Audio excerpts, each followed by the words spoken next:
রাজীব ভাইয়ের সাথে, তখন কি রাজীব ভাই চুপ করে শুনে যে ওয়াও সুন্দর করে কথা বলছে শুনে যায়, নাকি সে কিছু রিয়াক্ট করে? সব ঝগড়া আসলে স্ক্রিনের জন্য জমিয়ে রেখেছি, পার্সোনাল লাইফে কোনো ঝগড়া নেই।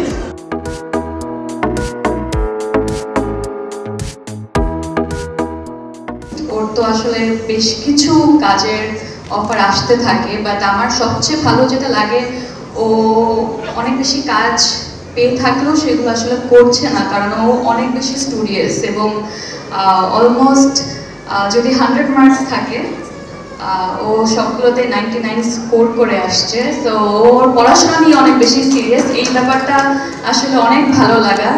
কিন্তু পাশাপাশি কাজও করছে, সবার ভালোবাসা পাচ্ছে। আমি শুধু দর্শকের কাছে এটাই চাইবো, সেটা হচ্ছে দর্শক আসলে আমাকে একদম সেই আগে ছোটবেলায় যখন কিছুই পারতাম না দারুণভাবে অ্যাকসেপ্ট করে নিয়েছে। আর মালাইকার ক্ষেত্রেও ওর যদি যোগ্যতা থাকে, ও যদি ভবিষ্যতে ভালো করতে পারে, আমাকে যেমনটা ভালোবাসা দিয়েছে আমি আশা করব অডিয়েন্স আসলে ওকেও খুব সুন্দরভাবে গ্রহণ করে নেবে, এইটুকুই বলবো। Thank you. I'm just very grateful আমার প্রথম কাজের জন্য এই অ্যাওয়ার্ডটা পাওয়া, so thank you so much.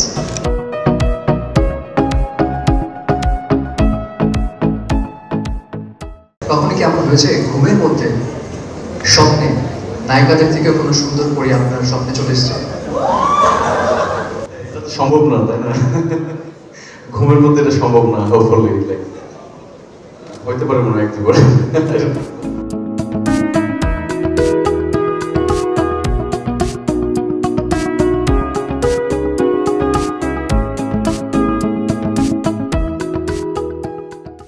অ্যাওয়ার্ডটা শেষমেশ যারা দেখেছেন, আমার চরিত্রটি যেটা ছিল যে একজন অসুস্থ মা যাকে পঙ্গু অবস্থায় থাকতে হয়, যে শুধু হাতটা নাড়তে পারে আর কিছুই পারে না।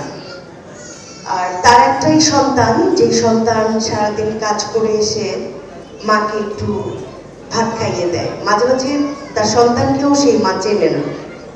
তো আমি এই শেষমেশের অ্যাওয়ার্ডটা, যদিও কাজল আরিফিন অমি নেই এখানে, আমি পুরো টিম, শেষমেশের পুরো টিমকে আমি ভীষণ মিস করছি।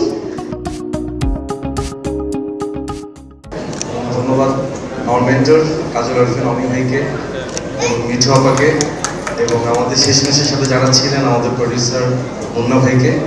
আর শেষমেশ যেহেতু একটা মা ছেলের গল্প ছিল, সো আমি আমার এই পুরস্কারটা আজকে আমি আমার মাকে ডেডিকেট করলাম। Thank you so much. Thank you so much to my director Prabir Chaudhary for giving me this character. Thank you so much.